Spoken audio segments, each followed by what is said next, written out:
اعوذ باللہ من الشیطان الرجیم۔ سورۃ قلم مکی سورت ہے، 52 آیات پر مشتمل ہے۔ اعوذ باللہ من الشیطان الرجیم، بسم اللہ الرحمن الرحیم۔ فرمایا نون، اللہ اعلم بمرادی، والقلم، قلم کی قسم، وما یسطرون، اور اس کی جو یہ لکھتے ہیں، ما انت بنعمت ربک بمجنون، آپ اپنے رب کے فضل سے دیوانے نہیں ہیں۔ وَإِنَّ لَكَ لَأَجْرًا غَيْرَ مَمْنُونٍ، اور یقیناً آپ کے لیے بے انتہا اجر ہے۔ وَإِنَّكَ، اور یقیناً آپ لَعَلَىٰ خُلُقٍ عَظِيمٍ، بڑے اخلاق پر فائز ہیں۔ یہ سورہ مبارکہ رسول اکرم صلی اللہ علیہ وسلم کی تسلی کے لیے اللہ رب العزت نے نازل کی۔ پروپیگنڈا یہ انسان کو سب سے زیادہ متاثر کرتا ہے۔ اللہ کے رسول صلی اللہ علیہ وسلم نے جب تک نبوت کا دعویٰ نہیں کیا تھا تو لوگ آپ کو آنکھوں پہ بٹھاتے، آپ سے فیصلے کرواتے، صادق اور امین کہا کرتے تھے، اور آپ کے لیے نشست خالی کر دیا کرتے۔ لیکن جب آپ نے اپنے مشن اور دعوت اور محنت کے لیے خود کو لگا دیا تو مختلف قسم کے آپ پر اعتراضات کیے گئے۔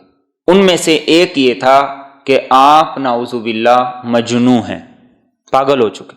اتنا یہ پروپیگنڈا کیا گیا کہ پورے عرب میں مشہور ہو گئے، اور اس کا مقصد کیا تھا؟ تاکہ آپ کو روکا جائے آپ کے مشن سے۔ اور آپ کو پاگل اور مجنون کیوں کہا گیا؟ اس لیے کہ آپ کے سامنے انہوں نے ہر قسم کی لالچ رکھی، ہر قسم کی پیشکش آپ کو کی، لیکن اس کے باوجود آپ نے فرمایا کہ نہیں، میں اس معاملے میں لچک کا مظاہرہ نہیں کر سکتا۔ اب انہوں نے سوچا کہ کیسے روکا جائے، پروپیگنڈا شروع کر دی۔ آج بھی اسلام کے خلاف سب سے زیادہ پروپیگنڈا کر کے اسلام سے دنیا کو روکا جا رہا ہے کہ یہ دہشت گردی کا مذہب ہے، یہ قتل و غارت گری کا مذہب ہے، اور اس مذہب کے اندر انسانیت کا کوئی احترام نہیں۔ اور اللہ کے رسول صلی اللہ علیہ وسلم حج کے دنوں میں مینا کے میدان میں جاتے، عرفات کے میدان میں جاتے، تو جب آپ وہاں جاتے لوگوں کو دعوت دینے کے لیے تو ابو جہل عرفات کے میدان میں اور ابو لہب مینا کے میدان میں، وہ آپ کے پیچھے پیچھے ہوتا۔ جب آپ اپنی بات کہہ کر فارغ ہوتے تو ابو جہل کہتا کہ دیکھو میں اس کی قوم کا آدمی ہوں، اس کا رشتہ دار ہوں، اس کو اچھی طرح جانتا ہوں، یہ مجنون ہے، یہ پاگل ہے، اس کی بات پہ اعتبار نہ کرنا۔ ابو لہب کہتا ہے یہ میرا بھتیجا ہے، اس کو مرگی کے دورے پڑتے ہیں، یہ پاگل ہو گیا ہے، جو یہ کہتا ہے اس کی بات نہ ماننا، اس کے نتائج بڑے بھیانک ہوں گے۔ اب اللہ کے رسول صلی اللہ علیہ وسلم کو اس پروپیگنڈے سے بڑی تکلیف ہوتی تھی، تو قرآن کریم نے یہ آیت نازل کی، فرمایا نون والقلم وما یسطرون، قلم اور جو کچھ لوگ لکھتے ہیں اس کی قسم۔ قلم سے مراد یا تو وہ قلم ہے جو لوح محفوظ پہ لکھتا۔ اللہ کے رسول صلی اللہ علیہ وسلم نے فرمایا سب سے پہلے اللہ نے قلم کو پیدا کی، اور پھر اسے کہا اکتب، تو لکھ۔ اس نے کہا کیا لکھوں؟ اللہ نے فرمایا کہ قیامت تک جو کچھ ہوگا وہ سارے کا سارا لکھ دے۔ تو اس قلم نے قیامت تک ہونے والے ہر چھوٹے بڑے معاملے کو لوح محفوظ کے اندر لکھ دیا۔ اور قلم سے مراد قرآن کو لکھنے والا قلم، اور جو لکھا جا رہا ہے وہ قرآن ہے، یعنی اس قلم کی قسم جس کے ذریعے سے قرآن کو لکھا جا رہا ہے، کرامن کاتبین جس کے ذریعے سے قرآن کو لکھ رہے ہیں، اللہ رب العزت اس قلم کی اور اس قرآن کی قسم اٹھاتے ہیں۔ اور تیسرا یہ کہ قلم سے مراد ہر قلم کی قسم۔ قلم ذریعہ علم ہے، تلوار وہ اثر اور خاصیت نہیں رکھتی جو قلم رکھتی ہے۔ قلم کے ذریعے سے آج دنیا کے اندر تحقیق ہوئی اور انسان نے ترقی کی، ایک خطے کا علم دوسرے خطے تک گیا، ایک کی محنت کا دوسرے کی محنت کو ثمر اور پھل ملا۔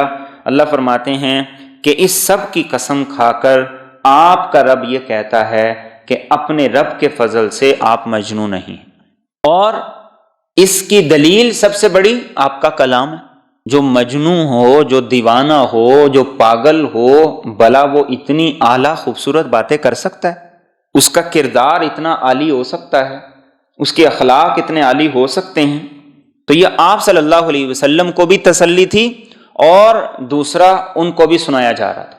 اور یہ پروپیگنڈا اتنا زیادہ مشہور ہوا، عرب کا ایک قبیلہ تھا ازد شنوءہ، اس کے اندر ایک شخص تھا جس کا نام تھا ضمات۔ جو لوگ مرگی کے مرض میں یا پاگل پن کے مرض میں مبتلا ہو جاتے، جن کو مرگی کے دورے پڑتے، وہ بڑی فیس لیا کرتا تھا اور پھر وہ علاج کیا کرتا تھا، دم کیا کرتا تھا۔ اس کو پتہ چلا کہ بیت اللہ کے جو متولی ہیں ان کے خاندان کا ایک بچہ پاگل ہو گیا۔ وہ سفر کر کے آیا اور سفر کر کے آ کے اس نے لوگوں سے پوچھنا شروع کیا کہ بتاؤ وہ بچہ کدھر ہے، میں آیا ہوں، میں اس کا علاج کروں گا، کیونکہ لوگوں کو خانہ کعبہ سے اور اس کے متولیوں سے بڑی عقیدت تھی، اور اسی عقیدت نے ان لوگوں کا دماغ خراب کیا ہوا تھا۔ تو پہلے تو اس کو منع کرتے رہے، تو پھر وہ رسول اکرم صلی اللہ علیہ وسلم کے پاس آیا، آپ کو آ کر کہنے لگا کہ آپ نے ازد شنوءہ قبیلے کا نام سنا ہے؟ آپ نے فرمایا بالکل سنا ہے۔ تو اس نے کہا کہ میں وہاں سے آیا ہوں، بہت زیادہ فیس لیتا ہوں، آپ سے فیس نہیں لوں گا، آپ کا علاج کرنے آیا۔ آپ نے فرمایا اچھا بتاؤ تمہارے پاس کیا ہے؟ اس نے جو کچھ تھا اس کے پاس اس نے سنایا، کہا۔ آپ نے فرمایا ہو گیا؟ اس نے کہا ہو گیا۔ آپ نے فرمایا میری سنو۔ آپ نے خطبہ پڑھا، الحمدللہ الحمدللہ نحمدہ ونستعینہ ونستغفرہ ونؤمن بہ ونتوکل علیہ ونعوذ باللہ من شرور انفسنا ومن سیئات اعمالنا۔ یہ جب خطبہ آپ نے مکمل کیا تو اس نے کہا میں نے تو شعر بھی پڑھے، میں تو ادب کا علم بھی رکھتا ہوں، لیکن نہ تو یہ شعر ہیں، نہ یہ جادو ہے، نہ یہ کاہنوں کا کلام ہے، اللہ کی قسم آپ مجنون اور دیوانے نہیں ہیں، میں آپ پر ایمان لاتا ہوں۔ تو ما انت بنعمت ربک بمجنون، آپ کو جو کلام دیا گیا وہ کلام ہی اس بات کی دلیل ہے کہ آپ کامل عقل والے ہیں۔ اور آگے فرمائے وَإِنَّ لَكَ لَأَجْرًا غَيْرَ مَمْنُونَ، آپ کو اللہ اتنا اجر دے گا جو کبھی ختم نہیں ہوگا۔ ہر امتی کی نیکی وہ آپ کے نامہ اعمال کے اندر بھی درج ہو رہی، ہر امتی کا عمل وہ آپ کے نامہ اعمال میں بھی درج ہو رہا ہے۔ آپ کا نامہ اعمال، آپ کے درجات اور مقام کتنے بلند ہوں گے اس کا کوئی اندازہ نہیں لگا سکتا۔ اور تیسری بات فرمائی وَإِنَّكَ لَعَلَىٰ خُلُقٍ عَظِيمٍ، آپ عظیم اخلاق کے مالک ہیں، عظیم اخلاق کے مالک ہیں۔ اللہ کے رسول صلی اللہ علیہ وسلم نے فرمایا کہ اخلاق کی 360 شاخیں ہیں، اور فرمایا جس کے اندر ان اخلاق کی 360 میں سے ایک شاخ ہو اور ساتھ وہ توحید پر صحیح طریقے سے ایمان رکھتا ہو، وہ جنت میں ضرور جائے گا۔ ابوبکر صدیق رضی اللہ تعالیٰ عنہ نے پوچھا کہ کوئی ایسا بھی ہے جس کے اندر یہ 360 ساری کی ساری خوبیاں موجود ہوں؟ آپ نے فرمایا ابو بکر تو ان میں سے ہے جس کے اندر اخلاق کی 360 کی خوبیاں ساری کی ساری موجود۔ تو ابو بکر کے اندر وہ اخلاق تھے، تو میرے اور آپ کے نبی کے اخلاق کیسے ہوں گے؟ وَإِنَّكَ لَعَلَىٰ خُلُقٍ عَظِيمٍ، آپ کے اخلاق تک کسی نبی کی بھی رسائی نہیں۔ اور اخلاق کیا ہوتا ہے؟ اخلاق انسان کی طبیعت اور مزاج کی اس خوبی کو کہا جاتا ہے جس کے بعد کوئی بھی صفت اور خوبی کا اظہار انسان کے لیے آسانی سے ممکن ہو۔ آنکھ دیکھتی ہے، دیکھنے کے لیے کوئی تکلف نہیں کرنا پڑتا۔ زبان بولتی ہے، بولنے کے لیے کوئی تکلف نہیں کرنا پڑتا۔ اخلاق اس چیز کا نام ہے۔ انسان سے مسکراہٹ بغیر تکلف کے ہو، بناوٹی نہیں، کاروباری نہیں۔ آج اخلاق کاروباری ہو گئے، بناوٹ کے اخلاق ہو گئے۔ آپ کسی ریسٹورنٹ میں چلے جائیں، کسی بینک میں چلے جائیں، کسی آفس میں چلے جائیں، وہ آپ کے ساتھ بڑے میٹھے انداز سے بات کرتے ہیں، لیکن یہی بچہ، یہی بچی جب اپنے ماں باپ کے سامنے ہوتی ہے تو 2 گز لمبی زبان ہوتی۔ تو میرے اور آپ کے نبی کے اخلاق کیا تھے کہ اخلاق آپ کے اندر سے نکلتے تھے بلا تکلف۔ آپ کے اخلاق پر ایک کتاب عرب ممالک نے شائع کی ہے، موسوعۃ نظرۃ النعیم، وہ 32 جلدوں پر ہے، 32 والیوم ہے اس کے، کہ جو صرف آپ کے اخلاق پر، اور ایسے زبردست اخلاق تھے کہ ہر خوبی آپ کے اندر موجود تھی، ہر صفت آپ کے اندر موجود تھی۔ اور سب سے بڑی وضاحت اس کی وہ حضرت عائشہ رضی اللہ تعالیٰ عنہ کا فرمان ہے۔ آپ سے پوچھا گیا کہ آپ صلی اللہ علیہ وسلم کے اخلاق کیا تھے، تو حضرت عائشہ رضی اللہ تعالیٰ عنہ نے فرمایا کہ آپ کے اخلاق وہ قرآن تھے، کہ یہ قرآن کتاب کی شکل میں ہے، اور یہ قرآن جو آپ کی شکل میں ہے یہ مجسم قرآن ہے۔ جو قرآن نے کہا وہ آپ میں موجود ہے، جس سے قرآن نے منع کیا اس سے آپ رکے ہوئے۔ اور آپ ایسے اخلاق والے تھے کہ بہت زیادہ نظر انداز کیا کرتے تھے۔ سورۃ توبہ کے اندر آتا ہے جب غزوہ تبوک کا موقع آیا، اب منافقین آپ سے چھٹی لینے کے لیے آ گئے۔ کوئی کہنے لگا میری بیوی کا مسئلہ ہے، وہ بیمار ہے، کسی نے کہا کاروبار کا مسئلہ ہے، کسی نے کہا گھر پیچھے کوئی ہے نہیں۔ اب اللہ یہ چاہتے تھے کہ آپ ان کو چھٹی نہ دیں، لیکن آپ کے اخلاق ایسے وسیع تھے کہ جاننے بوجھنے کے باوجود آپ نے کہا کہ ٹھیک ہے، سب کو چھٹی دے دی کہ نہ جاؤ۔ تو اللہ نے قرآن کریم کی آیات نازل کی، عفا اللہ عنک لما اذنت لهم، اللہ نے آپ کو معاف کر دیا لیکن آپ نے ان کو چھٹی کیوں دی؟ وہ کہتے تھے آپ کچے کانوں کے ہیں، جو کہتے ہیں وہ سن لیتے ہیں، مان لیتے ہیں، حالانکہ آپ ہر ایک کا دل رکھ لیا کرتے تھے۔ آپ کے اخلاق تو وہ ہیں جس کی قرآن قسم کھاتا ہے، فَبِمَا رَحْمَةٍ مِّنَ اللَّهِ لِنْتَ لَهُمْ، کہ اللہ نے اپنی رحمت کی قسم کھا کے کہا کہ آپ بڑے نرم دل۔ تو آپ کے اندر اخلاق کیا تھے؟ وَإِنَّكَ لَعَلَىٰ خُلُقٍ عَظِيمٍ، کہ گویا کہ اخلاق کی سواری پر آپ سوار ہیں۔ اس معاملے میں آپ جیسا شاہ سوار کوئی نہیں۔ کبھی کسی سائل کو نہ نہیں کیا، کبھی کسی بچے پہ ہاتھ نہیں اٹھایا، کبھی کسی عورت پہ ہاتھ نہیں اٹھایا۔ اور اس کے ساتھ انس بن مالک رضی اللہ تعالیٰ عنہ فرماتے ہیں کہ 10 سال میں نے آپ کی خدمت کی، آپ نے مجھے کبھی نہیں کہا کہ یہ کیوں کیا اور یہ کیوں نہیں کیا، یہ کیوں کیا اور یہ کیوں نہیں کیا۔ 10 سال میں نے آپ کی خدمت کی۔ ایسے عظیم اخلاق تھے میرے اور آپ کے نبی کے، تو آپ جیسا کوئی کیسے ہو سکتا ہے؟ ابن سینا نے یہ لکھا ہے، اس نے کہا کہ ظاہری جسمانی طور پر جتنی خوبیاں کسی کے اندر موجود ہونی چاہیے، اس اعتبار سے سب سے کامل اور مکمل وہ رسول اکرم صلی اللہ علیہ وسلم کی ذات تھی، اور باطنی خوبیوں کے اعتبار سے قرآن کریم کی آیت ہے وَإِنَّكَ لَعَلَىٰ خُلُقٍ عَظِيمٍ۔ لیکن اخلاق میں یہ بات ہرگز شامل نہیں ہے کہ انسان جرم کو ہوتا دیکھے، رب کی نافرمانی ہوتے دیکھے اور وہ نظر انداز کر سکے، یہ اخلاق نہیں۔ اللہ کے رسول صلی اللہ علیہ وسلم کے بارے میں یہ واضح طور پر حدیث میں آتا ہے کہ آپ اپنی ذات کے لیے کسی سے بدلہ نہیں لیتے تھے، پیش آپ نے ہر موقع پہ خود کو کیا، لیکن جب دین کی بات ہوتی تو آپ پھر دین کے مطابق فیصلہ کیا کرتے تھے۔ اخلاق کا تعلق ہے میری ذات سے، میرے ساتھ کوئی بدتمیزی کرے میں اس کو معاف کر سکتا ہوں، لیکن جو دین کے معاملے میں بکواس کرے، دین پہ اعتراض کرے، رسول اکرم صلی اللہ علیہ وسلم کی ذات پہ اعتراض کرے، تو یہ کہا جائے کہ رواداری کا دین ہے ہمارا دین، تو یہ بکواس ہے۔ رواداری برداشت ہے میری ذات کے لیے۔ جب دین کی حدود کی بات ہو تو پھر رواداری کوئی نہیں، پھر برداشت کوئی نہیں، پھر جو دین کہتا ہے اسی کے مطابق ہوگا۔ تو یہ آپ کے اخلاق تھے۔ اور وہ حدیث مبارکہ جس میں آپ نے حضرت ابو بکر سے فرمایا کہ 360 اخلاق کی خوبیاں ہیں، تمہارے اندر ساری موجود ہیں، فرمایا ان میں سے سب سے بڑی خوبی ہے سخاوت، ان میں سے سب سے بڑی خوبی سخاوت، اللہ کے لیے دینا، خرچ کرنا۔ آپ صلی اللہ علیہ وسلم کے پاس ایک دیہاتی آیا، پوچھا کہ 2 پہاڑوں کے درمیان جتنی بکریاں ہیں یہ آپ کی ہیں؟ آپ نے کہا بالکل۔ اس نے کہا وہ میں ساری کی ساری لے لوں؟ آپ نے فرمایا لے لو۔ یہ ہے اخلاق کہ جو خود بخود اندر سے نکلیں۔ اپنی قوم کے پاس گیا اور اس نے جا کر کہا کہ اسلام قبول کر لو، میں اس شخصیت کے پاس سے آیا ہوں کہ اس کے ساتھ رہ کے کسی کو فقر فاقے کا ڈر کوئی نہیں۔ یہ ہے وَإِنَّكَ لَعَلَىٰ خُلُقٍ عَظِيمٍ، کہ دیا تو اتنا دیا کہ اس جیسے دینے کی مثال کوئی نہیں، برداشت کیا تو اتنا کیا اس جیسی مثال کوئی نہیں، علم ہے وہ اتنا اس کا فیضان جاری ہوا کہ اس کی کوئی مثال کوئی نہیں۔ ہر معاملے کے اندر آپ کے اخلاق کی جھلک، تو یہ میرے اور آپ کے اندر بھی نظر آنی چاہیے۔ ہماری زبان سے، ہمارے ہاتھ سے کسی کو تکلیف نہ ہو، اپنی ذات کے معاملے میں برداشت کریں، دین کے معاملے میں غیرت کا، حمیت کا مظاہرہ کریں، دین کے معاملے میں غیرت کا، حمیت کا مظاہرہ کریں، غلط کو غلط کہیں، صحیح کو صحیح کہیں۔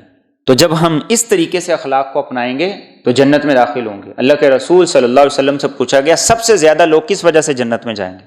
آپ نے فرمایا ایک خوف خدا اور دوسرا حسن اخلاق، ان 2 خوبیوں کی وجہ سے سب سے زیادہ لوگ جنت میں جائیں گے۔ تو اس لیے اس بات کی ضرورت ہے اخلاق اپنائیں، بڑوں کے ساتھ بھی، چھوٹوں کے ساتھ بھی، جاننے والوں کے ساتھ بھی، جن سے نہیں پہچان ہے ان سے بھی، اور ادنی ترین درجہ ہے اپنے ہاتھ اور زبان کو کنٹرول میں رکھیں۔ المسلم من سلم المسلمون من لسانہ ویدہ، ہاتھ اور زبان کو کنٹرول میں رکھیں گے تو سارے معاملات خود بخود درست ہو جائیں گے۔ سورہ مبارکہ میں پچھلی آیات وہ اللہ رب العزت نے قلم کی قسم کھائی، اللہ رب العزت نے قلم کی قسم کھائی، اور جو چیز قلم سے لکھی جا رہی اس کی قسم کھا کر یہ فرمایا کہ آپ کو یہ دیوانہ کہتے ہیں، آپ دیوانے نہیں ہیں، بلکہ آپ کے لیے اللہ نے بے انتہا اجر رکھا ہے، اور اللہ نے آپ کو تو بڑے عظیم اخلاق عطا کیے ہیں۔ سارے انبیاء کے اخلاق کا نچوڑ وہ آپ کے اخلاق میں موجود ہے۔ اور آگے ارشاد فرمائے فَسَتُبْصِرُ وَيُبْصِرُونَ، پس ان قریب آپ بھی دیکھیں گے اور یہ بھی دیکھ لیں گے بِأَيِّكُمُ الْمَفْتُونَ، کہ تم میں سے کون دیوانہ ہے۔ إِنَّ رَبَّكَ هُوَ أَعْلَمُ، یقیناً تیرا رب وہ خوب جانتا ہے بِمَنْ ضَلَّ عَنْ سَبِيلِهِ، اس کو جو اس کے راستے سے بھٹک گیا، وَهُوَ أَعْلَمُ بِالْمُهْتَدِينَ، اور وہ ہدایت یافتہ لوگوں کو خوب اچھی طرح جانتا ہے۔ یہ آیات ہیں، ان آیات کے اندر اللہ رب العزت نے ان کو مخاطب کرتے ہوئے یہ ارشاد فرمایا کہ جو آپ کو کہہ رہے ہیں کہ آپ کو دیوانگی ہے، جنون ہے، تو فرمایا کہ وقت یہ فیصلہ کرے گا، تمہارے کہنے سے ایسا نہیں ہوگا، اور وہ وقت کوئی دور نہیں، فرمایا ان قریب آپ بھی دیکھیں گے، یہ بھی دیکھ لیں گے کہ کون دیوانہ ہے، کس کا فیصلہ غلط ہے، اور کون عقل مند، کون بے وقوف ہے۔ اور آگے بڑی خوبصورت بات فرمائی، فرمایا آپ کا رب وہ فیصلہ کرتا ہے، اس کو پتا ہے کون ہدایت پر ہے، کون گمراہ ہے۔ یہ سورہ مبارکہ چونکہ بعض مفسرین کے مطابق ان صورتوں میں سے ہے جو نزول میں چوتھے نمبر پر تھی، اس کی جو ابتدائی آیات تھیں وہ چوتھے نمبر پر نازل ہوئیں۔ سب سے پہلے سورۃ علق، اس کے بعد سورۃ فاتحہ، پھر اس کے بعد سورۃ مزمل کی ابتدائی آیات، اور چوتھے نمبر پر سورۃ قلم کی ابتدائی آیات۔ چونکہ ابتدائی دور تھا، یہاں یہ نہیں فرمایا گیا کہ آپ حق پر ہیں، آپ کے مخالف غلط ہیں، ابتدائی دور تھا، اس لیے فرمایا کہ آپ کے رب کو پتہ ہے کون ہدایت پر ہے، کون گمراہی پر ہے۔ یہ انداز یہ دراصل حکمت پہ مبنی ہے، ورنہ اللہ رب العزت سے زیادہ سچا کون ہو سکتا ہے؟ وَمَنْ أَصْدَقُ مِنَ اللَّهِ قِيلًا، نبی اکرم صلی اللہ علیہ وسلم سے زیادہ سچا کون ہو سکتا ہے؟ لیکن موقع کے مطابق انداز اختیار کرنا یہ اللہ کی بھی سنت ہے اور آپ کی بھی سنت ہے۔ اس لیے یہاں یہ فرمایا کہ آپ کے رب کو پتہ ہے کون ہدایت پر ہے اور کون گمراہ ہے، واضح طور پر یہ نہیں کہا گیا۔ اور یہ انداز قرآن کریم میں اور مکی صورتوں کے اندر بھی آتا ہے۔ اس سے یہ پتہ چلا کہ بات کرنے میں انسان کو حکمت سے کام لینا چاہیے، اس انداز سے بات کرنی چاہیے کہ دوسرا یہ سوچنے پہ مجبور ہو میں غلط ہوں یا صحیح۔ چونکہ دو گروہ اس وقت بھی تھے، کچھ وہ لوگ تھے جو آپ کے ساتھ تھے، کچھ وہ تھے جو مشرکین کے ساتھ تھے۔ اب اخلاق کس کے اچھے تھے، کردار کس کا اچھا تھا، گفتار کس کی اچھی تھی، معاملات کس کے اچھے تھے، وہ خود دیکھتا، خود فیصلہ کرتا، اسے پتہ چل جاتا کہ میں ہدایت پر ہوں یا گمراہی پر ہوں۔ اور آگے فرمائے فَلَا تُطِعِ الْمُكَذِّبِينَ، لہذا آپ جھٹلانے والوں کی بات نہ مانی، وَدُّوا، یہ چاہتے ہیں، لَوْ تُدْهِنُ فَيُدْهِنُونَ، کہ کاش آپ نرمی اختیار کریں تو یہ بھی نرم ہو جائیں۔ قرآن کریم میں یہ انداز بھی کئی جگہ استعمال کیا گیا، فَلَا تُطِعِ الْمُكَذِّبِينَ، سورۃ احزاب کے آغاز میں ہے فَلَا تُطِعِ الْكَافِرِينَ وَالْمُنَافِقِينَ، آپ کافروں کی اطاعت نہ کریں، آپ منافقوں کی اطاعت نہ کریں۔ حالانکہ رسول اکرم صلی اللہ علیہ وسلم کی ذات مبارکہ سے تو یہ تصور بھی نہیں کیا جا سکتا کہ آپ کسی کافر کی یا منافق کی یا کسی جھوٹ بولنے والے کی، کسی جھٹلانے والے کی آپ اطاعت کریں گے۔ یہ انداز کس معنی میں ہے کہ آپ ان کی باتوں کا اثر نہ لیں، ان کی پرواہ نہ کریں، اس لیے کہ اگر آپ ان کی پرواہ کر کے اللہ کے احکامات اور اس کی تعلیمات کو نظر انداز کر دیتے ہیں، ان سے پیچھے ہٹ جاتے ہیں، تو گویا کہ وہی ہوا جو کافر چاہ رہے تھے، وہی ہوا جو منافق چاہتے تھے، وہی ہوا جو جھٹلانے والے یہ چاہتے تھے۔ اس لیے فرمایا فَلَا تُطِعِ الْمُكَذِّبِينَ، ان کی باتوں پہ اب دھیان نہ دیں، توجہ نہ دیں، جو مرضی کرتے ہیں کرتے رہیں، جیسا مرضی آپ کے ساتھ رویہ اختیار کرتے ہیں کرتے رہیں، آپ ثابت قدمی سے اپنے مشن پر ڈٹے رہیں، جمے رہیں۔ اور کیا فرمایا کہ یہ آپ کے ساتھ نرمی تب کریں گے جب آپ دین کے معاملے میں سمجھوتا کر لیں گے، اور اس کی اجازت نہیں۔ قرآن کریم میں کئی جگہ پر یہ بات گزر چکی ہے، اور خاص طور پر سورہ بنی اسرائیل کی آیت نمبر 73 سے لے کر 76 تک ان آیات کے اندر بھی یہی مضمون ہے کہ ان کی یہ خواہش ہے کہ آپ دین کے معاملے میں لچک اور نرمی کا رویہ اختیار کر لیں، تو پھر یہ بھی آپ کو تنگ نہیں کریں گے، یہ بھی آپ کو پریشان نہیں کریں گے، یہ آپ کے خلاف سازشیں بند کر دیں گے۔ لیکن فرمایا کہ نہیں، دین میں مداہنت اس کی اجازت نہیں۔ دو چیزیں الگ الگ ہیں، ایک ہے حسن اخلاق۔ حسن اخلاق کا تعلق ہے میری ذات سے، میں آپ کے ساتھ اچھے طریقے سے بات کروں، اچھے طریقے سے بولوں، اور یہ ہر ایک کے ساتھ ہیں، مسلمان کے ساتھ بھی یا کافر کے ساتھ بھی۔ ایک ہے مداہنت، وہ ہے دین کے معاملے میں۔ کوئی چوری کر رہا ہے تو میں کہوں ٹھیک ہے کرنے دو، نہیں۔ کوئی شراب پی رہا ہے تو کوئی یہ کہے کہ ٹھیک ہے کرتا ہے تو کرنے دو، ہمیں اس سے کیا، یہ ہے مداہنت۔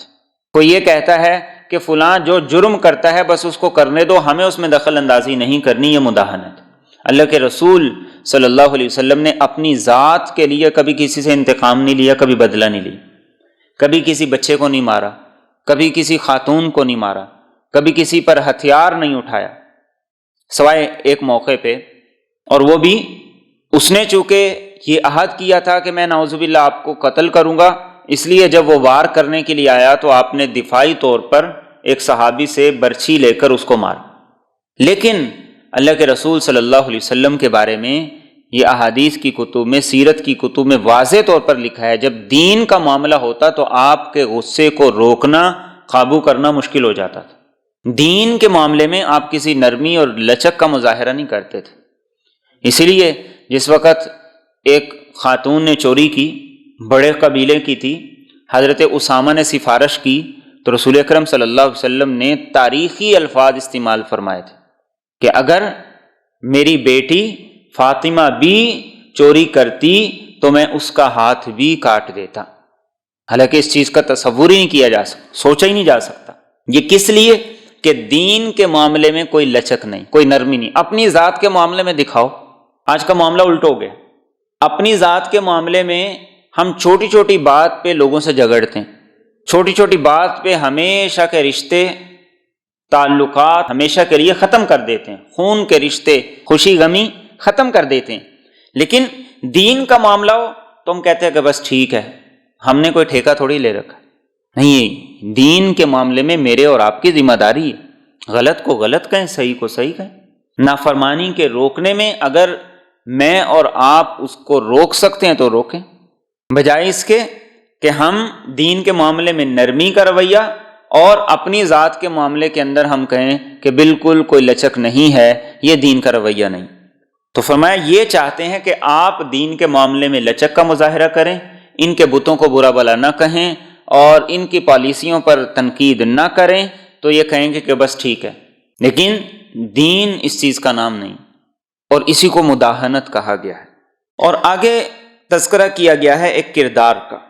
یہ کردار کون سا تھا، اس کے بارے میں مفسرین کی ایک رائے یہ ہے کہ یہ ولید بن مغیرہ تھا۔ اس کے 13 بیٹے تھے، جن میں سے 3 نے اسلام قبول کیا تھا، خالد بن ولید رضی اللہ تعالیٰ عنہ، حضرت عمارہ رضی اللہ تعالیٰ عنہ اور حضرت ہشام رضی اللہ تعالیٰ عنہ۔ 3 بیٹے انہوں نے اسلام قبول کیا تھا۔ باپ بڑا مالدار تھا، دولت بھی بڑی تھی، 1 لاکھ درہم اس دور کے اندر اس نے کاروبار اور تجارت میں لگائے ہوئے تھے، اونٹ بکریاں وہ اس کے علاوہ تھیں، سردار بھی تھا، لیکن رسول اکرم صلی اللہ علیہ وسلم کی مخالفت میں پیش تھا۔ تو ایک رائے یہ ہے کہ اس سے مراد ولید بن مغیرہ تھا، دوسری یہ کہ اس سے اخنس بن شریق، یہ بھی ایک مشرک سردار تھا، وہ اس سے مراد تھا، اور تیسری رائے یہ کہ اس سے مراد اسود۔ ان 3 میں سے کوئی ایک کردار تھا جس نے رسول اکرم صلی اللہ علیہ وسلم کے بارے میں نازیبا کلمات کہے اور آپ کی شان میں گستاخی کی، تو اللہ رب العزت نے ان آیات کو نازل کیا۔ آپ صلی اللہ علیہ وسلم پر درود و سلام کا جو معاملہ ہے اس میں بڑی معروف و مشہور حدیث ہے کہ جو ایک مرتبہ مجھ پہ درود پڑھتا ہے اللہ کی 10 رحمتیں اس پہ نازل ہوتی۔ یہ وہ آیت کریمہ ہیں کہ جہاں قرآن کریم میں اللہ رب العزت نے سب سے زیادہ غصے کا اظہار کیا رسول اکرم صلی اللہ علیہ وسلم کی ذات کے معاملے میں، کہ اس نے آپ کے بارے میں کوئی ایک نازیبا کلمہ کہا تو اللہ رب العزت نے اس کے بارے میں 10 جو اس کی خامیاں تھیں وہ یہاں گنوائیں، 10 خامیاں اس کی یہاں پر گنائیں، اور اس کے اندر اللہ رب العزت نے اس کے کردار کو سب کے سامنے کھول کر واضح کر دی، اور یہ بھی بتا دیا کہ حرمت رسول کا جو معاملہ ہے یہ قابل برداشت نہیں۔ آج عمومی طور پر یہ سمجھا جاتا ہے کہ رسول اکرم صلی اللہ علیہ وسلم کی ذات کے معاملے میں مسلمان وہ اتنے زیادہ غصے کے اندر کیوں آ جاتے ہیں، مسلمان اس معاملے کے اندر عدم برداشت کا مظاہرہ کر رہے ہیں، حالانکہ انہیں یہ پتہ نہیں ہے کہ برداشت جتنی مسلمانوں کے اندر ہے کسی کے اندر نہیں، لیکن آپ صلی اللہ علیہ وسلم کی ذات کا جو معاملہ ہے، آپ کی جو ناموس اور حرمت کا معاملہ ہے وہ اتنا ہی زیادہ حساس ہے جتنا کہ مسلمان اس کے بارے میں مظاہرہ کر رہے ہیں، یہ قابل برداشت نہیں، اس لیے کہ یہ اللہ کی سنت ہے۔ تو ان آیات میں اللہ رب العزت نے اس کی 10 خامیاں ان کو ذکر کی، فرمایا وَلَا تُطِعْ كُلَّ حَلَّافٍ مَّهِينٍ، آپ ہرگز نہ بات مانیں ہر ایسے شخص کی جو بڑی قسمیں کھاتا ہے، ذلیل ہے، ہماز تانے دینے والا ہے، مشاء بنمیم چغلیاں لے کر پھرنے والا ہے، مناع للخیر مال میں بخل کرنے والا ہے، معتد حد سے بڑا ہوا ہے، اسیم گنہگار ہے، عتل سخت مزاج کا ہے، بعد ذالک ظلیم اس کے علاوہ بد ذات ہے، ان کان ذا مال و بنین اس وجہ سے کہ وہ مال اور بیٹوں والا ہے، اذا تتلی علیہ آیاتنا جس وقت اس پر ہماری آیات پڑھی جاتی ہیں، قال اساطیر الاولین تو وہ کہتا ہے یہ پہلے لوگوں کے افسانے ہیں، سنسمہ علی الخرطوم ان قریب ہم اس کی ناک پر داغ دیں گے۔ یہ 10 اس کی خامیاں اللہ رب العزت نے گنوا دی، چونکہ وہ سمجھتا تھا کہ میرے پاس پیسہ بھی ہے، اور عربوں کے ہاں خاص طور پر جس کے بیٹے زیادہ ہوتے وہ بڑا فخر کیا کرتا تھا، کیونکہ لڑائیاں ہوا کرتی تھی، دشمنیاں ہوا کرتی تھی، تو جہاں جاتا بیٹے ساتھ ساتھ جاتے، اور پھر بیٹے بھی خالد بن ولید جیسے بہادر ہوں، سرداری بھی ہو، اور ساتھ نعرے لگانے والے بھی ہوں، چمچا گیری کرنے والے بھی ہوں، تو رسول اکرم صلی اللہ علیہ وسلم کو تسلی بھی دی اور یہ بتا دیا کہ حرمت رسول کا جو معاملہ ہے اس میں برداشت کی کوئی گنجائش نہیں ہے، یہ اللہ کی سنت ہے۔ فرمایا اس کی خامیوں میں سے سر فہرست یہ ہے حلاف، ہر چھوٹی بڑی بات پہ قسم۔ قرآن کریم بار بار یہ کہتا ہے یہ منافق کی علامت کہ وہ ہر چھوٹی بڑی بات پہ قسم کھاتا ہے۔ مومن کی تو زبان ہی سب سے بڑی اہمیت رکھنے والی چیز ہے، اس کی زبان سے نکلا ہوا بول، اس کی زبان سے کہی ہوئی بات وہ کبھی جھوٹی نہیں ہوتی۔ اور دوسرا فرمایا ساتھ ذلیل بھی ہے، اور یقیناً جو شخص اپنی ہر بات پر اعتماد دلانے کے لیے قسم کھائے گا، ایسے آدمی کی لوگوں میں کیا عزت ہوگی، ایسے آدمی کا لوگوں میں کیا وقار ہوگا۔ اور فرمایا ہماز، چونکہ مالدار ہے اس لیے ہر آدمی پہ تان و تشنی، ہر آدمی کے عیب نکالنا، ہر آدمی کے اوپر تنقید، نکتہ چینی، مشاء بنمیم چغلیاں، لگائی بجھائی، لوگوں کو لڑوانا، لوگوں کے درمیان انتشار پیدا کرنا، مناع للخیر مالدار ہے لیکن خرچ کرنے میں انتہائی بخیل ہے، 1 روپیہ لگا کر اللہ کی رضا کے لیے راضی نہیں ہے، دکھلاوے کے لیے، شہرت کے لیے بہت سا بھی لگا دیتا ہے، معتد حد سے نکلنے والا، اللہ کی حدود کو پامال کر رہا ہے، اللہ کے جو حقوق ہیں ان کو پامال کر رہا ہے، اسیم گناہگار، عام گناہ بھی اس سے مراد ہے اور بندوں کے حقوق کے معاملے میں جو گناہ ہیں، کوتاہیاں ہیں، وہ بھی اس سے مراد ہے۔ اور فرمایا عتل بد مزاج ہے، اجڑ ہے، سخت طبیعت کا ہے، اور آگے کیا فرمایا بعد ذالک زنیم اس کے باپ کا پتہ ہی نہیں، کہ اس کا باپ کون ہے۔ 18 سال کی عمر تک اس کے باپ کا کسی کو پتہ ہی نہیں تھا، لیکن بعد میں ایک شخص نے اس کو اپنا بیٹا بنایا اور اس طریقے سے اس کے نام کے ساتھ ولدیت آئی۔ فرمایا جو آپ کے خلاف بکواس کرتا ہے یہ اس آدمی کی خامیاں ہیں جو اللہ رب العزت بیان کر رہے ہیں، اور اس کے مقابلے میں آپ کا ذکر گزشتہ آیات میں کیسے ہے، وَإِنَّكَ لَعَلَىٰ خُلُقٍ عَظِيمٍ۔ تو یہ لوگوں کو بتا دیا کہ دیکھو کہ 2 کرداروں میں سے کون سا کردار ایسا ہے جو اللہ کو پسند ہے، کون ہدایت پر ہے، کون گمراہ ہے۔ یہ 2 کردار آج بھی معاشرے کے اندر موجود ہیں، ایک طرف اخلاق ہیں اور ایک طرف پیسہ ہے۔ ایک طرف انسان وہ ہے جو لوگوں کے حقوق کی بات کرتا ہے، لوگوں کے حقوق ادا کرتا ہے، اور ایک طرف وہ ہے جس کے سامنے صرف اور صرف اپنی ذات ہے، اور اپنی ذات اور اپنے مفاد کے لیے وہ کچھ بھی قربان کرنے کے لیے تیار ہے۔ اور فرمایا یہ سب کا سب کیوں، ان کان ذا مال و بنین، ہم نے اس کو پیسہ دیا، مال دیا، دولت دی، بیٹے دیے، چاہیے تو تھا تو شکر گزار ہوتا، لیکن یہ مخالفت کے اندر آ گئے۔ اور فرمایا کہ جب قرآن کی آیات پڑھی جاتی ہیں تو یہ کیا کہتا ہے، اساطیر الاولین، یہ قصے کہانیاں ہیں قوم عاد کے، قوم سمود کے اور فرعون کے، اور ایسی ایسی کتابیں لا کے اس نے لوگوں کو دی۔ اس نے کہا کہ محمد صلی اللہ علیہ وسلم تمہیں عاد سمود کے قصے سناتے ہیں، میں تمہیں بڑے بڑے جو پہلوان گزرے ہیں، بڑے بڑے فلاسفر گزرے ہیں، یہ ان کی کتابیں، یہ ان کے قصے پڑھو، ان کی کہانیاں پڑھو۔ تو قرآن کو اس نے کہا یہ افسانے ہیں، یہ کہانیاں ہیں۔ اور آج بھی ایک مسلمان بطور مسلمان وہ قرآن پڑھنے کو اتنی اہمیت نہیں دیتا جتنی ناول پڑھنے کو دیتا ہے، جتنی اخبار کو دیتا ہے، جتنی وہ سوشل میڈیا کو اہمیت دیتا ہے۔ پڑھنے کی چیز نہیں پڑھ رہے، اور جس کے اندر واہیات ہیں، افسانے ہیں، اس کے لیے مسلمان سر توڑ کوشش کر رہے ہیں۔ اور یقیناً ایسے آدمی کو قرآن کی باتیں وہ کہانیاں ہی لگیں گی، وہ افسانے ہی لگیں گے۔ کیوں؟ اس لیے کہ قرآن کی باتیں اسے متوجہ کرتی ہیں اپنی اصلاح کی طرف۔ قرآن اسے کہتا ہے کہ یہ بھی چھوڑو، یہ بھی چھوڑو، یہ بھی چھوڑو، یہ اپناؤ، یہ اپناؤ، یہ اپناؤ۔ اپنانے والی چیزیں وہ اپنانا نہیں چاہتا، چھوڑنے والی چھوڑنا نہیں چاہتا، اس لیے وہ قرآن کو نظر انداز کرتا ہے۔ اور فرمایا کہ یاد رکھ سنسمہ علی الخرطوم، خرطوم عربی زبان میں کہا جاتا ہے ہاتھی کی سونڈ کو۔ یہ دراصل اشارہ اس بات کی طرف کہ تو سمجھتا ہے میری ناک بڑی اونچی ہے، میں بڑا عزت دار آدمی ہوں، تو فرمایا کہ تمہیں ہم ذلیل کریں گے اور تمہاری ناک پر ان قریب ہم ایک داغ لگائیں گے۔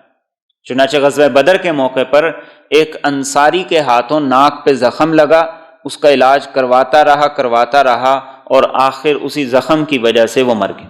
تو یہاں اس کردار کا ذکر کیا گیا کہ جو اپنے اندر 1000 خامیاں رکھتا ہے اور وہ سمجھتا ہے کہ صرف میرے پاس پیسہ ہے، میرے پاس بیٹے ہیں، لہٰذا اب میں جو چاہوں کروں، مجھے کوئی پوچھنے والا نہیں، سوال کرنے والا نہیں، تو فرمایا کہ ایسے آدمی کو ہم نشان عبرت بنا دیں گے۔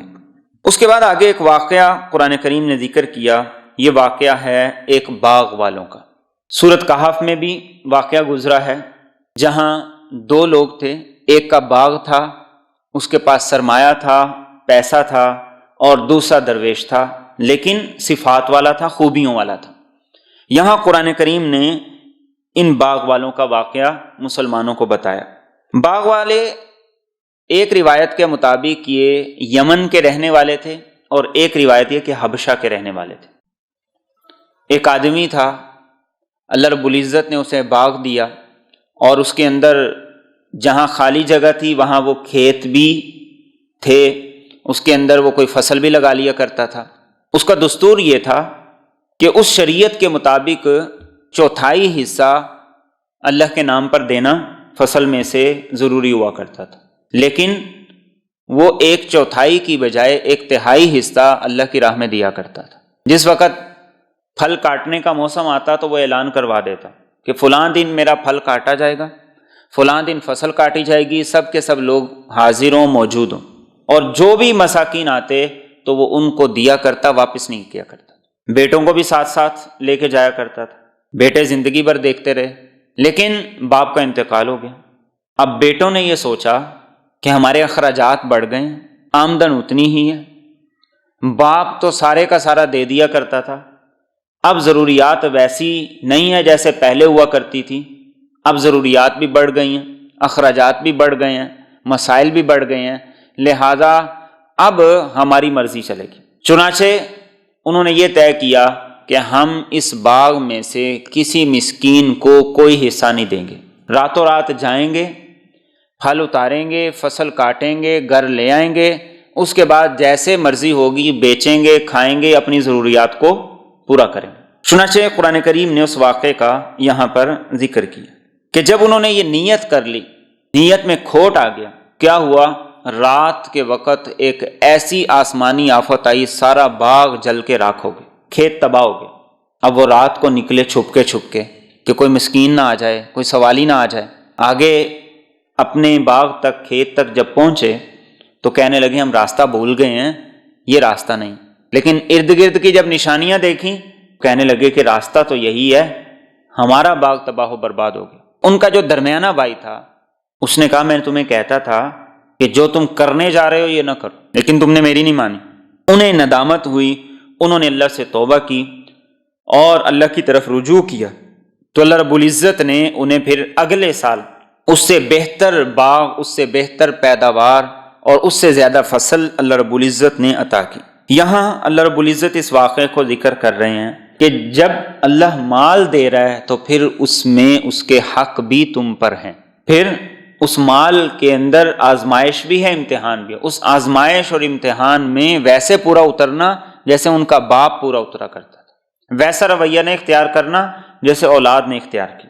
فرمایا انا بلوناہم، یقیناً ہم نے انہیں آزمایا، کما بلونا اصحاب الجنہ، جیسے ہم نے باغ والوں کو آزمایا، اذ اقسموا لیصرمنھا مصبحین، جب انہوں نے قسمیں کھا کر کہا کہ صبح ہوتے ہی ہم ضرور اس کو کاٹ لیں گے، ولا یستثنون، اور وہ انشاءاللہ نہیں کہہ رہے تھے۔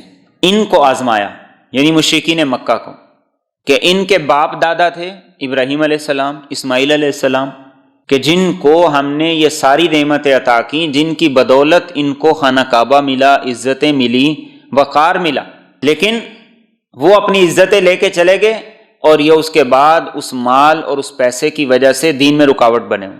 تو فرمایا انہوں نے قسم کھا لی کہ صبح صبح پھل کاٹ لیں گے اور کسی کو اس میں سے کوئی حصہ نہ دیں گے۔ آگے فرمایا فطاف علیہا طائف من ربک، تو راتوں رات اس پر تیرے رب کی طرف سے ایک آفت پھر گئی، وہم نائمون، جب کہ وہ سوئے ہوئے تھے، فاصبحت کالصریم، تو وہ باغ ایسے ہو گیا جیسے کٹی ہوئی کھیتی۔ نیت اس پر انسان کے اعمال کا دار و مدار ہے۔ یہ جتنی گاڑیاں اوور سپیڈ میں جاتی ہیں ان کے پیچھے لکھا ہوتا ہے نیت نیک منزل آسان۔ انسان کی نیت کا جو کھوٹ ہے وہ اس کے مال سے، اس کی زندگی سے، اس کی صحت سے برکت نکال دیتا۔ یہ کھوٹ ان کے اندر آ گیا تو کیا ہوا؟ پروگرام کیا تھا؟ پلان یہ تھا کہ صبح صبح جائیں گے، اتار لیں گے۔ اللہ کی طرف سے ہوا یہ کہ راتوں رات ایک ایسی آفت آئی کہ وہ سارے کا سارا باغ جل کے راکھ ہو گیا اور صبح ایسے ہو گیا جیسے سب کچھ کاٹ لیا گیا۔ آگے فرمائے فتنادوا مصبحین، تو صبح کے وقت وہ ایک دوسرے کو پکارنے لگے، ان اغدوا علی حرثکم، کہ تم صبح سویرے چلو اپنی کھیتی پر، ان کنتم صارمین، اگر تمہیں کاٹنا ہی ہے۔ ایک دوسرے کو صبح صبح جگایا، اٹھو بھائی اٹھو، جانا ہے، کھیتی کاٹنی ہے، جلدی کرو، جلدی جانا ہے۔ فرمائے فانطلقوا وہم یتخافتون، تو وہ چل پڑے جب کہ وہ آپس میں چپکے چپکے کہتے جاتے تھے، اللہ یدخلنھا الیوم علیکم مسکین، کہ آج کے دن تم پر کوئی مسکین نہ آنے پائے۔ اب جا رہے ہیں اور آپس میں یہی بات کر رہے ہیں کہ ہمارا پلان یہ ہے کہ کوئی آئے نہ، اس لیے کام جلدی سمیٹنا ہے، جلدی نمٹانا ہے۔ اور فرمایا وغدوا علی حرد قادرین، اور وہ صبح صبح گئے کہ وہ روکنے پر پوری طرح قدرت رکھتے ہیں۔ یعنی وہ یہ سمجھ رہے تھے کہ ہم نے جو پلان کر لیا ہے اس پر ہم آسانی سے عمل بھی کر لیں گے اور وہاں کسی کو آنے بھی نہیں دیں گے، کوئی قریب بھی نہیں پھٹک سکے گا۔ اب ایک یہ سوچ لے کے چل رہے ہیں، ایک اللہ کی طرف سے فیصلہ چل رہا ہے۔ فرمایا فلما رأوها، تو جب انہوں نے اس باغ کو دیکھا، قالوا انا لضالون، تو وہ کہنے لگے کہ ہم تو راستہ بھول گئے، بل نحن محرومون، بلکہ ہم تو محروم کر دیے گئے۔ پہلے یہی کہا راستہ بھول گئے، لیکن جب نشانیاں دیکھیں، ارد گرد دیکھا، تو کہنے لگے اوہو خسارہ ہو گیا، سب کچھ تباہ ہو گیا۔ قال اوسطهم الم اقل لکم، تو ان میں سے درمیانہ کہنے لگا کیا میں نے تمہیں کہا نہیں تھا، لولا تسبحون، کہ تم اللہ کی پاکی کیوں نہیں بیان کرتے ہو۔ اب اس نے اپنی بات یاد کروائی کہ میں تو تمہیں پہلے کہہ رہا تھا ہمیں ایسا نہیں کرنا چاہیے، لیکن تم نے میری بات نہیں مانی۔ لیکن قرآن کریم کے اس واقعے سے یہ بات ہمیں ملتی ہے کہ اگر کوئی غلط سمجھ بھی رہا ہو کسی کام کو، پھر بھی وہ غلط کرنے والوں کے ساتھ شریک ہو، تو وہ بھی اللہ کی پکڑ سے نہیں بچ سکتا۔ اس باغ میں اس کا بھی حصہ تھا، لیکن جب اللہ کی طرف سے آفت آئی تو چونکہ یہ اپنے بھائیوں کا شریک جرم بن گیا تھا، اس لیے اس کا سارا باغ کا جو حصہ تھا وہ بھی تباہ ہو گیا۔ آگے فرمایا قالوا سبحان ربنا، تو وہ کہنے لگے پاک ہے ہمارا رب، انا کنا ظالمین، یقیناً ہم ہی قصوروار تھے۔ فاقبل بعضهم على بعض، تو پھر وہ ایک دوسرے پر متوجہ ہوئے، یتلاومون، ایک دوسرے کو ملامت کرنے لگے۔ انسان پر یہ بھی اللہ کا بڑا کرم ہے کہ انسان کو اپنی غلطی کا احساس ہو جائے، اور اس واقعے میں ایسا ہی ہوا کہ جب چھوٹے بھائی نے کہا تو انہوں نے کہا کہ واقعی ہماری نیت غلط تھی، ہمارا ارادہ غلط تھا، ہمیں ایسا نہیں کرنا چاہیے تھا، تو وہ ایک دوسرے کو ملامت کرنے لگے۔ قالوا یا ویلنا، وہ کہنے لگے ہائے ہماری ہلاکت، انا کنا طاغین، یقیناً ہم ہی سرکش تھے۔ عسى ربنا ان یبدلنا خیرا منہا، قریب ہے ہمارا رب کہ ہمیں بدلے میں اس سے بہتر دے۔ انا الی ربنا راغبون، یقیناً ہم اپنے رب ہی کی طرف رجوع کرتے ہیں۔ احساس ہوا کہ ہم ظالم بھی ہیں، قصوروار بھی ہیں، حد سے تجاوز بھی کیا، لیکن ساتھ توبہ بھی کی، اور یہ کہا کہ اللہ کے حضور توبہ کرتے ہیں، اللہ ہمیں اس سے بہتر بدل عطا کرتے۔ مومن کا رویہ یہ ہونا چاہیے کہ وہ غلطی پر فوراً ندامت کا اظہار کرے، شرمندگی کا اظہار کرے، اور اللہ سے آگے کے لیے بہتری کا سوال کرے۔ ان لوگوں نے ایسا ہی کیا، اور تفسیری روایات کے اندر آتا ہے کہ جب اگلا سال ہوا تو اللہ رب العزت نے انہیں پہلے سے زیادہ پھل دیے۔ انگوروں کا باغ تھا تو اتنے بڑے بڑے خوشے ہوتے تھے کہ جو جانور پہ لادے جاتے تو اس کا ایک حصہ ایک طرف، دوسرا حصہ دوسری طرف ہوا کرتا تھا۔ کس بنا پر؟ نیت کو ٹھیک کر لی، اللہ کا حق نکالنے کا عزم کر لیا، ارادہ کر لیا۔ اللہ کے رسول صلی اللہ علیہ وسلم کے سامنے کسی شخص کے بارے میں بات کی گئی کہ فلاں شخص کا مال، سامان تجارت، وہ پانی میں ڈوب کر غرق ہو گیا، اسے نقصان ہو گیا۔ رسول اکرم صلی اللہ علیہ وسلم نے ارشاد فرمایا کہ پتہ کرو وہ اپنی زکوٰۃ پوری نہیں دیتا، ورنہ جو زکوٰۃ دیتا ہے اس کے مال کا نقصان نہیں ہوتا، اس کے مال کا نقصان نہیں ہوتا۔ اور آگے فرمایا کذالک العذاب، اسی طرح عذاب ہوتا ہے، ولعذاب الآخرۃ اکبر، اور البتہ آخرت کا عذاب بہت بڑا ہے، لو کانوا یعلمون، کاش کہ یہ لوگ جان لیتے۔ فرمایا یہ تو دنیا کا عذاب ہے کہ انہوں نے نافرمانی کی، اللہ کی طرف سے پکڑ آ گئی، لیکن آخرت کا عذاب اس سے بہت بڑا ہے۔ دنیا کے اندر بھی کسی کو سزا مل جاتی ہے، کسی کو نہیں بھی ملتی، کوئی اپنی طبی موت دنیا سے چلا جاتا ہے، ساری زندگی وہ اللہ کی نافرمانی میں گزارتا ہے۔ لیکن فرمایا کہ دنیا اور آخرت کے عذاب میں فرق یہ ہے کہ دنیا کے عذاب کے بعد انسان کو سنبھلنے کا موقع ہے، توبہ کر لے، استغفار کر لے، اللہ کی طرف رجوع کر لے، صاحب حق کا حق ادا کر دے۔ لیکن فرمایا کہ آخرت کا عذاب بہت بڑا، وہاں پھر توبہ والی بات ختم، پھر گناہوں پر ندامت کا کوئی فائدہ نہیں، اعتراف جرم کا کوئی فائدہ نہیں ہوگا۔ فرمایا کاش لوگوں کو یہ پتہ چل جائے کہ آج دنیا میں معاملات کی صفائی، اللہ کے ساتھ اپنا معاملہ درست کرنا، لوگوں کے ساتھ اپنے معاملات کی اصلاح کرنا کتنا ضروری ہے۔ انسان اپنی اولاد کو بنانے کے چکر میں بہن بھائیوں کا، بڑوں چھوٹوں کا، کاروبار کرنے والوں کا، ہر ایک کا حق دباتا جا رہا ہے۔ اس کی اپنی عمر 50 سال سے تجاوز کر چکی، اب اس کی زندگی کا کیا وقت رہ گیا، لیکن وہ اپنی اصلاح نہیں کر رہا۔ اپنی اولاد کو دینے کے چکر میں، اور پتہ نہیں وہ اولاد کے کام آئے یا نہ آئے، لیکن پکڑ کس کی ہوگی؟ باپ کی ہوگی، سوال کس سے ہوگا؟ باپ سے ہوگا۔ آگے فرمایا ان للمتقین عند ربہم جنات النعیم، یقیناً پرہیزگاروں کے لیے ان کے رب کے ہاں نعمتوں والے باغات ہیں۔ قرآن کریم میں یہ انداز کئی جگہ پہ ہے۔ جنت کس کو ملے گی اس کا تذکرہ پہلے کیا، اور ملے گا کیا یہ بعد میں۔ ان للمتقین مفازا قرآن کریم میں آتا ہے، یہاں بھی یہی فرمایا کہ جنت لینی ہے تو اس کے لیے کیا کرنا پڑے گا؟ تقوی اختیار کرنا پڑے گا۔ جنت لینے کے لیے تقوی اختیار کرنا پڑے گا، پرہیز۔ کس چیز سے پرہیز؟ گناہوں سے، اللہ کی نافرمانی سے۔ اور قرآن کریم کہتا ہے انما یتقبل اللہ من المتقین، اللہ عمل اسی کا قبول کرتا ہے جس کے اندر تقوی ہوتا ہے۔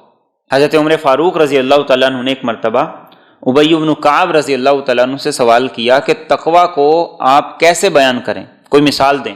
ابی بن کعب رضی اللہ تعالیٰ عنہ نے فرمایا کہ اگر آپ کسی ایسی راستے پر ہوں جس میں کانٹے ہوں، خاردار جھاڑیاں ہوں، اور آپ کے جسم پر ریشمی لباس ہو تو آپ کیسے چلیں گے؟ حضرت عمر نے کہا کہ میں تو لباس کو بڑا سمیٹ کے چلوں گا، کہ کسی ایک کانٹے کے اندر بھی میرا لباس پھنس گیا تو سارا لباس تاتار ہو جائے گا۔ تو ابی بن کعب نے کہا کہ تقوی کی مثال بھی ایسے، اپنے آپ کو سمیٹ کے چلنا، اس گناہ میں مبتلا نہ ہو جاؤں، ادھر نہ پھنس جاؤں، اس کے ساتھ زیادتی نہ کر جاؤں، اس کے ساتھ ناانصافی نہ کر جاؤں، کوئی قدم غلط نہ اٹھا لوں، کوئی فیصلہ غلط نہ کر دوں۔ یہ ہے تقوی، یہ ہے پرہیز۔ دنیاوی معاملات میں بھی کوئی آدمی کتنا ہی زیادہ ڈاکٹر کی ہدایات پہ عمل کرے، میڈیسن ٹائم پہ لے، لیکن جب تک وہ پرہیز نہیں کرتا اس کی بیماری کا کوئی علاج نہیں، کوئی ڈاکٹر ایسے آدمی کو شفا دے ہی نہیں سکتا۔ تو پرہیز یہ سب سے زیادہ ضروری۔ لیکن معاملہ یہ ہے کہ دنیا کے معاملے میں ہم پرہیز کرتے ہیں۔ صحت کے لیے ڈاکٹر کہتا ہے واک کرو تو 4 گھنٹے واک کر لیتے ہیں۔ اللہ کہتا ہے کہ میرے سامنے سجدہ کرو، وہ نہیں کرتے۔ ڈاکٹر کہتا ہے یہ چیزیں چھوڑ دو، ڈائٹنگ کے لیے لوگ کیا کیا پاپڑ نہیں بیلتے۔ اللہ کا حکم آتا ہے کہ حرام چھوڑ دو، لوگ نہیں چھوڑتے۔ دنیا کے معاملے میں عقل 100% کام کر رہی اور دین کے معاملے میں 10% بھی نہیں کر رہی۔ تو یہ فرمایا جنت کس کو ملے گی؟ جس کے اندر تقوی ہوگا، جو پرہیز کرنے والا ہوگا، جس کے اندر احتیاط ہوگی۔ اور آگے فرمایا افنجعل المسلمین کالمجرمین، کیا ہم فرما برداروں کو نافرمانوں کی طرح کر دیں گے؟ ما لکم، تمہیں کیا ہو گیا؟ کیف تحکمون، تم کیسے فیصلے کر رہے ہو؟ مشرکین یہ کہا کرتے تھے کہ اگر ہم یہاں پہ دولت ثروت والے ہیں، یہاں پہ ہمیں عزت کامیابی ملی ہوئی ہے، یہاں پہ لوگ ہمارے ساتھ لگے ہوئے ہیں، تو کل قیامت کے دن بھی ہمارے ساتھ ایسا ہی ہوگا۔ اور مسلمانوں کو وہ تانے دیا کرتے تھے کہ تم اگر حق پر ہو، سچ پر ہو، رسول اکرم صلی اللہ علیہ وسلم سے کہا کرتے تھے کہ اگر آپ اللہ کے سچے نبی ہیں تو آپ کے پاس تو بڑی جائیداد ہونی چاہیے، باغات ہونے چاہیے۔ تو اللہ یہاں فرما رہے ہیں کہ فرما بردار اور نافرمان کو اللہ برابر کر دیں گے، یہ نہیں ہو سکتا۔ اگر اس چیز کو مان بھی لیا جائے، تصور بھی کر لیا جائے، تو پھر نیکی تو نیکی نہ رہی، پھر نیکی اچھی کیوں، گناہ برا کیوں؟ اگر سب کا مر کے حساب ایک برابر ہو جانا ہے تو پھر نیکی اچھی کیوں اور گناہ برا کیوں؟ اور انسان کی جو عقل ہے وہ بھی اس چیز کو تسلیم نہیں کرتی، اور دنیا کے معاملات بھی اس چیز کو تسلیم نہیں کرتے۔ کوئی حکومت ایسی نہیں جو اپنے وفاداروں کو اور باغیوں کو ایک ہی طرح کے سلوک کے ساتھ، ایک ہی طرح کے معاملے کے ساتھ چلائے۔ ہر حکومت اپنے شہریوں اور جو حکومت سے بغاوت کرنے والے ہوتے ہیں ان کے ساتھ الگ الگ معاملہ کرتے ہیں۔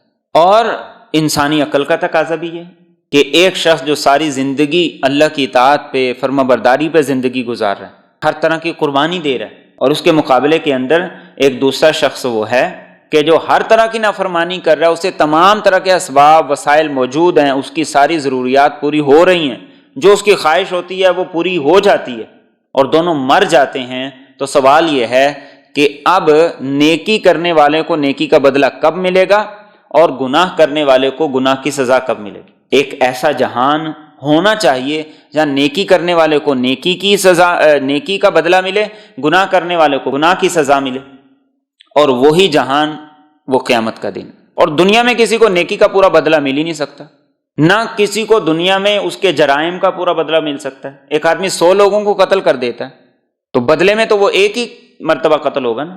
ایک آدمی 100 لوگوں کے ساتھ نیکی کرتا ہے تو بدلے میں اس کے ساتھ نیکی کرنے والے ایک ہوں گے یا 2 ہوں گے۔ تو فرمایا یہ کیسے ہو سکتا ہے کہ اللہ فرما بردار اور نافرمانوں کو ایک جیسا کر دے، یہ کبھی نہیں ہو سکتا۔ اللہ کا قانون وہ اندھا قانون نہیں ہے، وہ عدل پر مبنی، انصاف پہ مبنی۔ اور آگے پھر ان سے کچھ سوال کیے، فرمایا ام لکم کتاب فیہ تدرسون، کیا تمہارے پاس کوئی کتاب ہے جس میں تم یہ پڑھتے ہو؟ ان لکم فیہ لما تخیرون، کہ جو چیز تم پسند کرو گے اس آخرت میں تمہیں وہ ضرور ملے گی۔ یعنی کوئی ایسی آسمانی کتاب، کوئی ایسا آسمانی صحیفہ جس میں یہ بات لکھی ہوئی ہو، جس میں یہ بات موجود ہو کہ تم کل قیامت کے دن جو چاہو گے وہ تمہیں ملے گا۔ کسی نبی نے کہا ہو، کسی آسمانی کتاب میں ہو تو وہ بتا دو، یقیناً اس کا جواب بھی نفی میں۔ اگلا سوال، ام لکم ایمان علینا بالغۃ الی یوم القیامہ، کیا تم نے ہم سے قسمیں لے رکھی ہیں جو قیامت کے دن تک چلی جائیں گی؟ ان لکم لما تحکمون، کہ جس چیز کا تم حکم کرو گے وہ تمہارے لیے حاضر ہوگی۔ کہ کیا تم نے اللہ سے کوئی قسم لے رکھی ہے کہ قیامت کے دن جو تم کہو گے وہ ہوگا، جیسے تمہاری مرضی ہوگی ویسا ہوگا؟ یقیناً ایسا بھی نہیں۔ اگلا سوال، سلہم ایہم بذالک زعیم، آپ ان سے پوچھئے کہ ان میں سے کون اس معاملے میں ان کا ضامن ہے۔ ام لہم شرکاء، کیا ان کے اور بھی شریک ہیں؟ فلیأتوا بشرکائہم، تو چاہیے کہ یہ اپنے شریکوں کو لے آئیں، ان کانوا صادقین، اگر یہ سچے ہیں۔ کوئی ایسا ضامن ہو جس نے اللہ سے مل کے تمہارا معاہدہ کرایا ہو کہ تم دنیا میں جو مرضی کرو، کل قیامت کے دن میں سنبھال لوں گا، پیش کرو۔ اگر کہتے ہو کہ کوئی اور شریک ہیں ایسے، تو فرمایا کہ تم اپنے شرکاء کو پیش کرو۔ لیکن نہ کوئی عقل یہ تسلیم کرتی ہے، نہ ہی کوئی نقل اور سابق آسمانی کتابوں میں ایسی بات ہے، تو پھر آخر کس وجہ سے تم نافرمانی کی زندگی گزار رہے ہو؟ پھر کیوں ایسا طرز ہے، پھر کیوں ایسا رویہ اور لائف سٹائل تم نے اختیار کیا ہو؟ اور آگے فرمایا یوم یکشف عن ساق، جس دن پنڈلی سے کپڑا اٹھا دیا جائے گا، ویدعون الی السجود، اور انہیں سجدے کے لیے بلایا جائے گا، فلا یستطیعون، تو یہ سجدہ نہ کر سکیں گے، خاشعۃ ابصارہم، ان کی آنکھیں جھکی ہوئی ہوں گی، ترہقہم ذلہ، ان پر ذلت چھا رہی ہوگی، وقد کانوا یدعون الی السجود، حالانکہ انہیں اس سے پہلے سجدے کے لیے بلایا جاتا تھا، وہم سالمون، جبکہ یہ صحیح اور سالم تھے۔ آیت کریمہ کا مفہوم جاننے سے پہلے جو الفاظ ہیں، یوم یکشف عن ساق، جس دن پنڈلی سے کپڑا اٹھا دیا جائے گا، اس کا مفہوم مفسرین کے مطابق ایک تو یہ ہے کہ عربی زبان کے اندر پنڈلی سے کپڑا ہٹانے کا مطلب یہ ہوتا ہے کہ لڑائی میں بڑی شدت آ گئی، تیزی آ گئی۔ ہمارے ہاں بھی عمومی طور پر جب کوئی آدمی تیز رفتاری سے دوڑنا چاہتا ہے، وہ کیا کرتا ہے، اپنی پنڈلیوں سے کپڑے کو اٹھا کے بھاگتا ہے تاکہ اچھے طریقے سے دوڑ سکے۔ ہمارے تو یوم یکشف عن ساق، عربی زبان کے محاورے کے مطابق یہ تعبیر، یہ انداز اس وقت اختیار کیا جاتا ہے جب کسی معاملے کی شدت، سختی اور ہولناکی کو بیان کر۔ ہمارے ہاں جب کوئی آدمی دوڑ لگانا چاہتا ہے تو وہ اپنے پانچے جو ہیں، اپنی شلوار کو پنڈلی سے اٹھا لیتا ہے۔ اس لیے ہم دیکھتے ہیں جو فٹ بال کھیلنے والے ہوتے ہیں، ان کا لباس وہ ہوتا ہے جو اونچا ہوتا ہے، کیوں؟ تاکہ دوڑنے کے اندر آسانی ہو، پنڈلیاں ننگی ہوں۔ تو قرآن کریم نے یہاں پر قیامت کے دن کے بارے میں یہ تعبیر اختیار کی کہ وہ کوئی آسان دن نہیں ہوگا کہ جس کو انسان یہ سوچے کہ دیکھ لیا جائے گا۔ اس دن جب آئے گا تو پھر فیصلہ کر لیں گے کیا کرنا ہے کیا نہیں کرنا۔ وہ بڑا سخت دن ہوگا، بڑا مشکل دن ہوگا، اور اسی کو قرآن کریم نے یوں کہا یومن یجعل الولدان شیبا، کہ ایسا دن، ایسا ہولناک ہوگا جو بچوں کو بوڑھا کر دے گا۔ دنیا میں ایسا ہوتا ہے، کم عمر کے لوگ بڑی عمر کے لگتے ہیں اپنے مسائل، ٹینشن اور پریشانیوں کی وجہ سے۔ فرمایا اس دن کی ٹینشن اور پریشانی یہ ہوگی کہ جو بچہ ہوگا وہ بوڑھا لگے گا۔ ایک اس کی تعبیر یہ ہے۔ ایک مفسرین کی رائے یہ ہے کہ یہاں مراد یہ ہے کہ اللہ کی ایک خاص تجلی ہوگی، اس کی کیفیت کیا ہوگی یہ اللہ ہی بہتر جانتے ہیں، اور اس تجلی کا مقصد کیا ہوگا۔ وہ تجلی اس لیے ہوگی کہ پہلے اللہ رب العزت ہر اس شخص کو جو جس کی عبادت کرتا تھا اس کے پیچھے کر دیں گے. سورج کو پوجنے والے سورج کے ساتھ، چاند کو پوجنے والے اس کے ساتھ، آگ کی پرستش کرنے والے اس کے ساتھ، بتوں کی پرستش کرنے والے اپنے اپنے بتوں کے ساتھ. اب آخر میں وہ لوگ رہ جائیں گے جو مومن ہیں یا منافق ہیں. مومن بھی رب کو سجدہ کرتا تھا، منافق بھی کرتا تھا. اب ان کے درمیان میں فیصلہ کیسے ہوگا؟ تو اللہ کی طرف سے یہ ایک تجلی ہوگی، اور جب وہ تجلی ہوگی تو سب کے سب وہ لوگ جو پکے مومن تھے، دنیا میں سجدہ کرتے تھے، اللہ کے سامنے جھکتے تھے، اسے دل سے اپنا رب مانتے تھے، وہ فوراً سجدے میں گر جائیں گے. اور جو منافق تھے، جن کو بلایا جاتا، اذان ہوتی، وہ سجدے کے لیے نہیں آتے تھے، تو فرمایا کہ ان کی کمر وہ تختے کی طرح سخت ہو جائے گی، جھکنا چاہیں گے جھک نہیں سکیں گے، سجدہ کرنا چاہیں گے سجدہ نہیں کر سکیں گے. تو اللہ فرمائیں گے کہ اس وقت ان کی آنکھیں جھکی ہوئی ہوں گی اور ان کے چہروں پر ذلت چھائی ہوئی ہوگی. اور وجہ کیا؟ وَقَدْ كَانُوا يُدْعَوْنَ إِلَى السُّجُودِ وَهُمْ سَالِمُونَ. دنیا میں صحت مند، تندرست، توانا واک کرتے تھے، دنیا کی ایکٹیویٹیز میں حصہ لیا کرتے تھے، 2-2 3-3 گھنٹے جم جایا کرتے تھے، صحت مند ہونے کے باوجود سجدہ نہیں کرتے تھے. آج جب مومن اور مخلص اور دنیا میں نماز پڑھنے والے جھکنے والے سجدہ کر رہے ہیں، آج یہ نہیں کر سکیں گے. آج ان کو خالص مومنوں سے، خالص ایمان والوں سے اور نمازیوں سے قیامت کے دن الگ کر دیا جائے. آگے فرمائے فَذَرْنِي وَمَن يُكَذِّبُ بِهَذَا الْحَدِيثِ. تو آپ چھوڑ دیجئے مجھے اور اس کو جو اس کلام کو جھٹلاتا ہے. سَنَسْتَدْرِجُهُم مِّنْ حَيْثُ لَا يَعْلَمُونَ. ہم ان کو آہستہ آہستہ ایسے طریقے سے پکڑیں گے کہ ان کو خبر بھی نہ ہوگی. وَأُمْلِي لَهُمْ. اور میں ان کو مہلت دیے جاتا ہوں.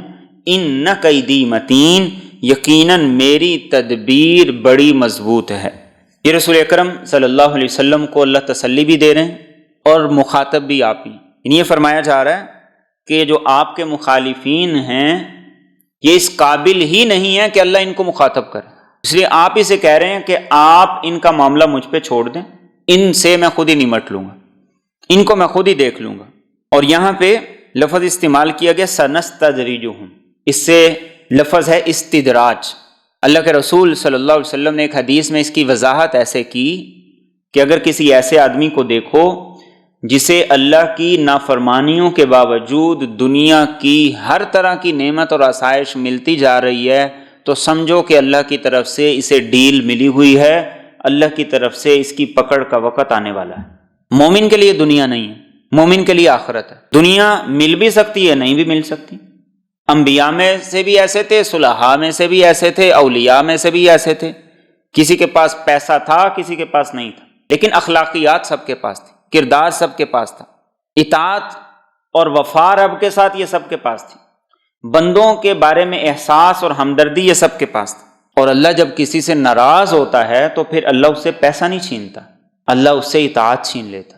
ایک حدیث میں آتا ہے کہ بندہ یہ کہتا ہے کہ باری تعالیٰ میں نے تیری اتنی نافرمانی کی، اتنی حدود کو پامال کیا، مجھ پر تو تیری طرف سے کوئی پکڑ نہیں آئی، تیرا عذاب نہیں آیا. تو اللہ کی طرف سے اس کو یہ جواب آتا ہے کہ عذاب تو بڑے آئے لیکن تو نے غور نہیں کیا. تیری آنکھوں کا خشک ہو جانا، اللہ کے سامنے ان سے آنسو نہ بہنا، تیرے دل کا سخت ہو جانا، تجھ سے اطاعت اور فرما برداری کی توفیق چھن گئی، اس سے بڑا اور عذاب کیا ہوگا. تو اللہ رب العزت یہ عذاب دیتے اور اس کو تو نے کبھی عذاب ہی نہیں سمجھا. اللہ کے لیے وقت نہیں نکال رہے، دنیا کے ہر معاملے کے لیے وقت ہے. اللہ بلا رہا ہے تو نہیں جا رہے، دنیا والے آدھی زبان سے بلا رہے ہیں تو سب کچھ چھوڑ کے تن من کی قربانی کر کے انسان جا رہا ہے. اللہ کے معاملات میں انسان قربانی دینے کے لیے تیار نہیں ہے، دنیا کے لیے خون پسینہ ایک کر. تو فرمایا کہ یہ اللہ کا عذاب ہے. اللہ ایسے بندے کو پکڑتے ہیں، ایسے سزا دیتے ہیں کہ اللہ اسے نیکی کی توفیق چھین لیتے ہیں. اس لیے کہا جاتا ہے کہ ایک نماز کے بعد جب اگلی نماز پڑھ لی تو سمجھو پچھلی قبول ہو گئی. ایک نیکی کے بعد اگلی نیکی کی توفیق مل گئی، سمجھو پچھلی قبول ہو گئی. نیکی اور اطاعت میں دن بدن تمہارے جذبات بہتر اچھے ہو رہے ہیں تو اس کا مطلب یہ ہے کہ تم اللہ کی نگاہ کے اندر محبوب ہو، مقرب. اور نیکی کی توفیق چھن گئی، اطاعت کی توفیق چھن گئی، اللہ کے سامنے جھکنا نصیب نہیں ہو رہا، اللہ کے سامنے رونا نہیں آ رہا، اپنی غلطی کا احساس نہیں ہو رہا، اپنی غلطی پر ندامت نہیں ہو رہی، تو سمجھو کہ یہ اللہ کی طرف سے پکڑ۔ تو ایسے لوگوں کے بارے میں قرآن کہہ رہا ہے کہ ہم ان کو ڈیل دے رہے ہیں، مہلت دے رہے ہیں، لیکن اس لیے نہیں کہ یہ اللہ کی پکڑ سے باہر ہیں، اللہ کو ان پہ کنٹرول نہیں ہے، اللہ کو ان پہ اختیار نہیں ہے۔ فرمایا ان کیدی متین، میری تدبیر بڑی مضبوط ہے، جس وقت یہ پکڑے جائیں گے تو پھر اس وقت ان کی حسرت اور ان کی ندامت وہ اور زیادہ ہو۔ پھر جس وقت یہ دنیا سے اس حالت میں جائیں گے تو پھر یہ حسرت اور افسوس کے مارے جائیں گے کہ ہائے میں نے دنیا میں اتنا کچھ کمایا لیکن آج کچھ میرے کام نہ آیا۔ اور آگے پھر رسول اکرم صلی اللہ علیہ وسلم سے سوال کیا گیا، اور دراصل یہ مخاطب انہی لوگوں کو کیا گیا۔ فرمایا ام تسألہم اجرا، کیا آپ ان سے کسی معاوضے کا سوال کر رہے ہیں؟ فہم من مغرم مثقلون، تو یہ اس تاوان کے بوجھ کے نیچے دبے جا رہے ہیں۔ ام عندہم الغیب، کیا ان کے پاس غیب کی خبر ہے؟ فہم یکتبون، کہ وہ اسے لکھتے جاتے ہیں۔ بیانی ہی یہی دو سوال سورۃ طور میں بھی گزرے ہیں۔ فرمایا حبیب صلی اللہ علیہ وسلم آپ یہ بتائیے کہ کیا آپ ان سے کوئی معاوضہ مانگ رہے ہیں؟ دین کی بات پہنچانے کا کوئی ان سے صلہ مانگ رہے ہیں، اور وہ معاوضہ کوئی اتنا بڑا ہو کہ ان کے لیے دینا مشکل ہے، اس لیے کہتے ہیں کہ دین کی بات نہ سنو، نہ سمجھو، نہ عمل کرو، بلکہ جنت تو فری ہے، جہنم پیسے کے ساتھ ہے۔ نماز پڑھنے کے لیے کون سی چارجنگ کرنی پڑتی ہے؟ کون سا انسان کو بل دینا پڑتا ہے؟ اللہ کا ذکر کرنے کے لیے، اللہ کی اطاعت کرنے کے لیے کو کچھ نہیں کرنا پڑتا، صلاحیت لگانی پڑتی، وقت لگانا پڑتا ہے۔ لیکن جہنم کے لیے انسان پیسہ بھی لگا رہا ہے، وقت بھی لگا رہا ہے، اسے خرید رہا ہے۔ تو فرمایا آپ کو ان سے معاوضہ تو نہیں مانگ رہے جس کی وجہ سے یہ بوجھل ہو گئے ہیں، دینا مشکل ہے۔ یا دوسری بات یہ ہو سکتی ہے کہ ان کے پاس کوئی ایسی غیب کی خبر ہے جس کو یہ لکھ رہے ہیں، اور اس میں ان کو یہ بتایا گیا ہے کہ آپ اللہ کے نبی نہیں ہیں، قرآن اللہ کی کتاب نہیں ہے، یا ان کے ساتھ آگے چل کے یہ معاملہ ہوگا اور ان کو کوئی گارنٹی دے دی گئی ہے، دونوں باتیں نہیں۔ تو جب آپ نہ کسی معاوضے کا ان سے سوال کر رہے ہیں، جب آپ ان سے کسی اجر کا سوال نہیں کر رہے، بلکہ ہر نبی نے یہ کہا وَمَا أَسْأَلُكُمْ عَلَيْهِ مِنْ أَجْرٍ إِنْ أَجْرِيَ إِلَّا عَلَى رَبِّ الْعَالَمِينَ، میں تم سے کسی اجر کا، کسی معاوضے کا سوال نہیں کرتا۔ تو جب آپ معاوضے کا سوال نہیں کر رہے تو پھر ان کو چاہیے کہ آپ کی بات سنیں، اور وہ بات بھی ان کے فائدے کی، اخلاق ان کے درست ہوں گے، معاملات ان کے درست ہوں گے، معاشرت ان کی درست ہوگی، معیشت ان کی درست ہوگی، ہر معاملہ ان کا درست ہوگا۔ لیکن کیوں نہیں سن رہے؟ اس لیے کہ یہ سمجھتے ہیں کہ شاید یہ مان لیں تو پھر زندگی میں مزہ کوئی نہ رہے۔ حالانکہ اس اطاعت میں، فرما برداری میں جو لذت ہے وہ دنیا کی کسی نعمت کے اندر نہیں۔ اس لیے تو صحابہ سر کٹوا رہے ہوتے تھے اور کہتے تھے فزت ورب الکعبہ، رب کعبہ کی قسم میں کامیاب ہو گئے۔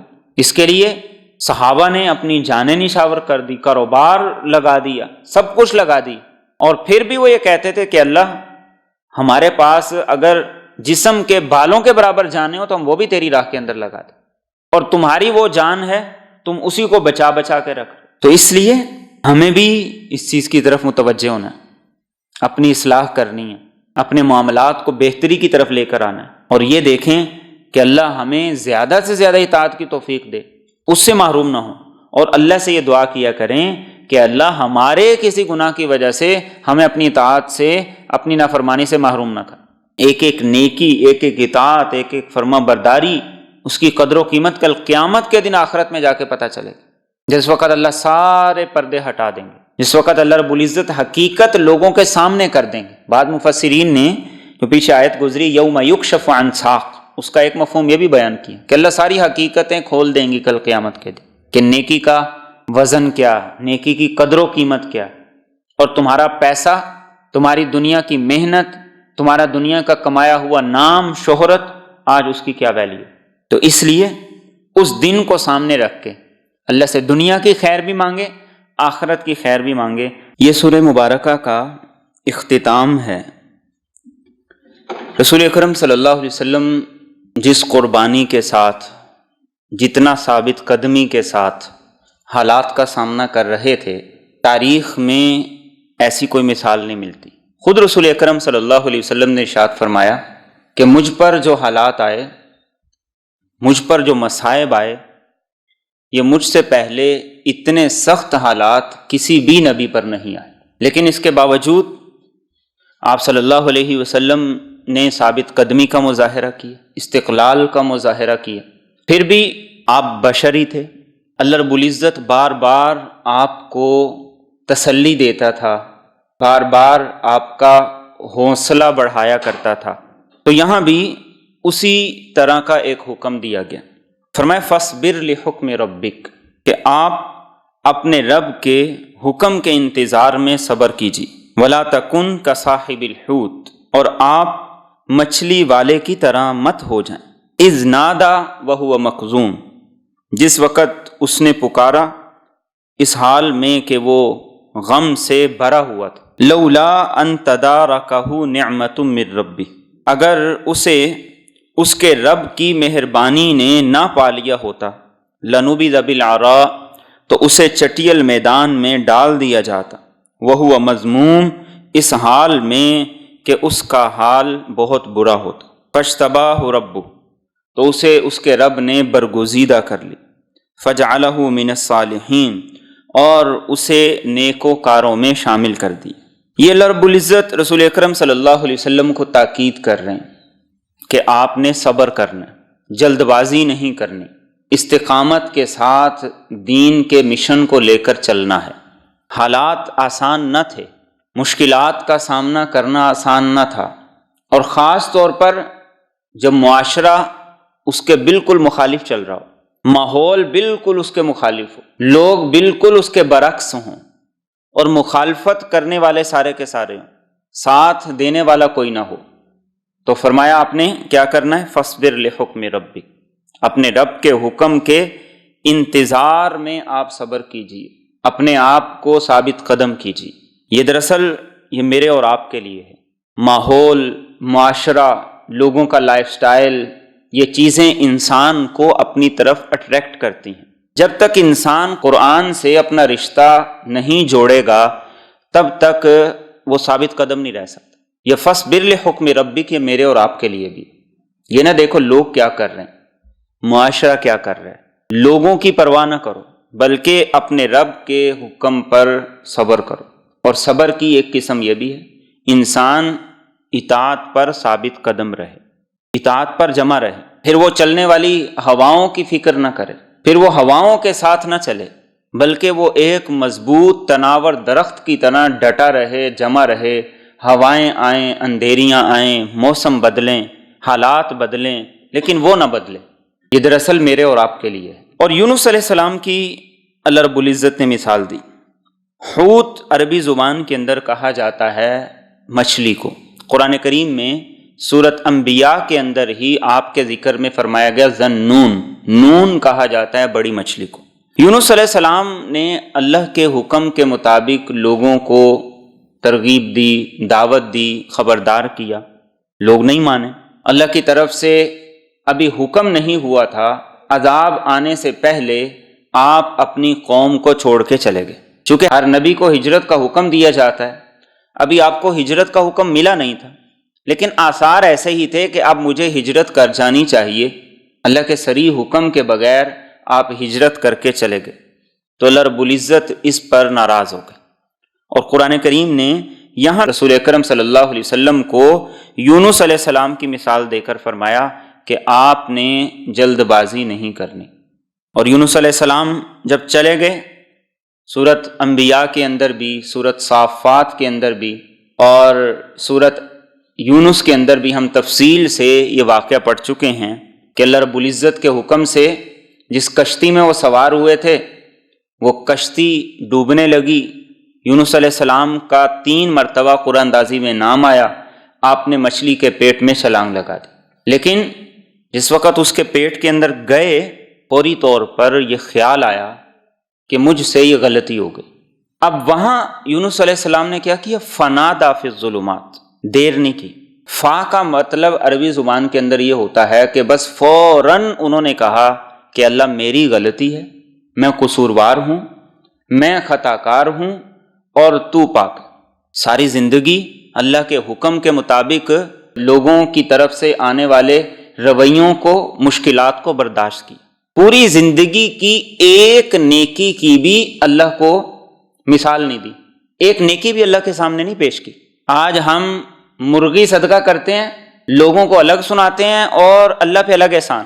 وہ ایک کنجوس تھا نا، اس نے وہ مرغی ایک صدقہ کر دی، تو جب بھی کبھی بات ہوتی وہ کہتا مرغی صدقہ کرنے سے 10 دن پہلے یہ ہوا تھا، جب میں مرغی صدقہ کی اس سے 5 دن بعد یہ ہوا تھا۔ تو ہماری مثال بھی کچھ ایسی کہ ہم صدقہ دے کے لوگوں کو بھی سناتے ہیں، خرچ کر کے لوگوں سے بھی واہ واہ لے لیتے ہیں، اور پھر ہم یہ سوچتے ہیں کہ اب ہم نے اللہ رب العزت سے اس کا رزلٹ فوری طور پہ لینا۔ یونس علیہ السلام نے ایک نیکی بھی اللہ کے سامنے پیش نہیں کی، جبکہ پوری زندگی سراپا اطاعت۔ فنادا فی الظلمات اللہ الہ الا انت سبحانک انی کنت من الظالمین۔ تو یہاں اسی کا تذکرہ کیا، اذ نادا وہو مکظوم، غم سے بھرے ہوئے تھے کہ ہائے میں نے کیا غلطی کر دی، قوم کو بھی چھوڑ کے آ گیا، اب واپس بھی نہیں جا سکتا، اللہ کی پکڑ کے اندر بھی آ گیا ہوں۔ اور اللہ رب العزت بھی بڑے بے نیاز ہیں، اللہ کی بے نیازی سے ڈرنا چاہیے۔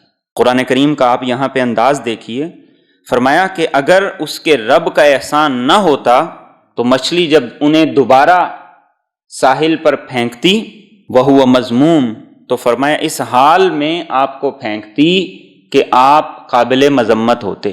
یہ اللہ کی بے نیازی۔ اور انبیاء چونکہ سب سے زیادہ اللہ کے مقرب ہوتے ہیں، اس لیے ان کی چھوٹی سی بھی غلطی، جو شکل میں غلطی ہوتی ہے، حقیقت میں وہ غلطی نہیں ہوتی، اس کی شکل صورت غلطی کی ہوتی ہے، حقیقت میں وہ کوئی غلطی نہیں ہوتی۔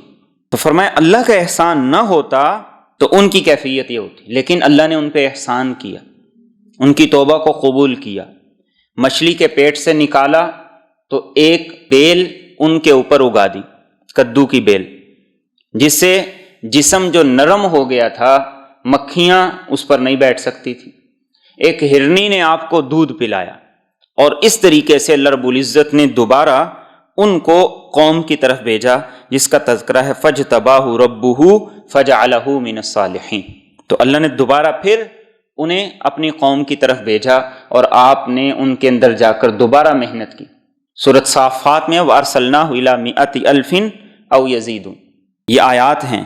رسول اکرم صلی اللہ علیہ وسلم احادیث میں فرمایا کرتے تھے کہ تم یہ نہ کہنا کہ میں یونس بن متا سے بہتر ہوں۔ انبیاء میں رسول اکرم صلی اللہ علیہ وسلم کا مقام سب سے بڑا، آپ امام الانبیاء ہیں، لیکن اس کے باوجود آپ کی عاجزی انکساری یہ تھی کہ یہ فرمایا کرتے تھے کہ مجھے کسی نبی پہ فضیلت نہ دو، اور خاص طور پر اس انداز سے کہ جس سے نعوذ باللہ کسی نبی کی توہین ہو۔ یہ مسلمانوں کے ہاں بھی، اسلامی نقطہ نظر سے بھی، اسلامی تعلیمات کی روح سے بھی بالکل غلط۔ تو اللہ کی بے نیازی سے ڈرنا چاہیے کہ وہ کسی ایک چھوٹی سی غلطی پر بندے کو اپنی اطاعت سے، فرما برداری سے محروم کر دے۔ نیکی پہ ناز نہیں ہونا چاہیے، کبھی بھی خود کو کامل نہ سمجھے، پارسا نہ سمجھے۔ اللہ فرماتے فلا تزکوا انفسکم، اپنی پاکیزگیاں قصیدے نہ بیان کرو۔ هو اعلم بمن اتقى، یہ تو رب کو پتہ ہے کون کیا ہے، یہ تو کل کو فیصلہ ہوگا۔ اس لیے ہمیشہ ہمارے سامنے رب کی ذات کی عظمت ہو، اور اس کے مقابلے میں یہ ہو کہ ہمارے پلے تو ہے ہی کچھ نہیں، ہم تو ہے ہی کچھ نہیں۔ انبیاء کی دعائیں قرآن کریم نے ذکر کی ہیں، ان دعاؤں میں یہی ایک بنیادی وصف تھا۔ رسول اکرم صلی اللہ علیہ وسلم کی دعاؤں میں سب سے اہم خوبی جو ہمیں ملتی ہے عاجزی، انکساری، کہ اللہ میں کچھ نہیں، اور ہم کچھ کرتے بھی نہیں ہیں، اور خود کو ہم اتنا مطمئن رکھتے ہیں کہ گویا کہ ہمیں ایڈوانس بکنگ کر دی گئی ہے جنت میں، ہمارے لیے سارے فیصلے ایڈوانس ہو گئے۔ تو اللہ کی بے نیازی سے ڈریں، اور اللہ کے سامنے اپنے قصور، غلطی کا اعتراف بار بار کرتے رہیں، نیکی کے بعد بھی کریں کہ اللہ تیرے شایع نشان نہیں، تیرے لائق نہیں، تیرے شایع نشان نہیں ہے، تیرے لائق نہیں۔ اور آگے فرمائے وَإِن يَكَادُ الَّذِينَ كَفَرُوا لَيُزْلِقُونَكَ بِأَبْصَارِهِمْ، اور قریب ہے کہ وہ لوگ جنہوں نے کفر کیا آپ کو اپنی نگاہوں سے پھسلا دیں، لما سمعوا الذکر، جب وہ اس قرآن کو سنتے ہیں، وَيَقُولُونَ إِنَّهُ لَمَجْنُونَ، اور وہ کہتے ہیں یہ تو البتہ دیوانہ ہے، وَمَا هُوَ إِلَّا ذکر للعالمین، اور یہ قرآن تو صرف تمام جہانوں کے لیے نصیحت ہے۔ سورہ مبارکہ کا آغاز تھا حرف نون سے، نون والقلم وما یسطرون، اور سورت کا نام سورت القلم ہے۔ سورہ مبارکہ کے اختتام پر یونس علیہ السلام کا ذکر کیا گیا۔ سورت انبیاء میں آپ کا ذکر ذنون سے کیا گیا ہے۔ بعض مفسرین یہ کہتے ہیں کہ ان کا بھی آپس میں تعلق ہے۔